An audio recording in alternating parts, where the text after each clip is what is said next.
Vaida ir Gediminas Lateikos ūkininkauja Molėtų rajone Perkalių kaime. Šeima turi 90 galvijų, iš kurių 50 melžiamų karvių. Vaida ir Gediminas praleidžia daug laiko gamtoje ir sako, kad gamta pats gražiausias kūrinys, kuriuo norisi pasidalinti su kuo daugiau žmonių. Taip Vaidos hobis fotografuoti tapo mažu šeimos verslu. Fotografavimas Vaidai tai neatsiejama gyvenimo dalis, kuriai ji atiduoda visą širdį, realizuoja save. Veikla, kuri atspindi tikrumą, gyvumą, natūralumą, žmogaus ir gamtos santykį. Įgyvendinto projekto pagalba moteris gali perduoti visuomeniai gyvas akimirkas, gyvą fotografiją.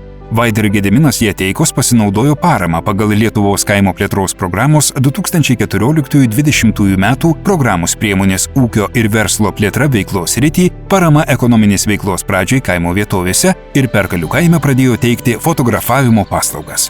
Įgyvendintas projektas prisidėjo prie socialinės įtraukties didinimo, skurdo mažinimo ir ekonominės plėtros kaimo vietovėse įgyvendinimo. Įgyvendinus projektą Gyva fotografija buvo pradėta nauja ekonominė veikla verslo liudijimo pagrindu. Sukurta viena darbo vieta bei įsigyta profesionali fototechnika, kompiuteris nuotraukų redagavimui bei fotografijos tobulinimosi kursai.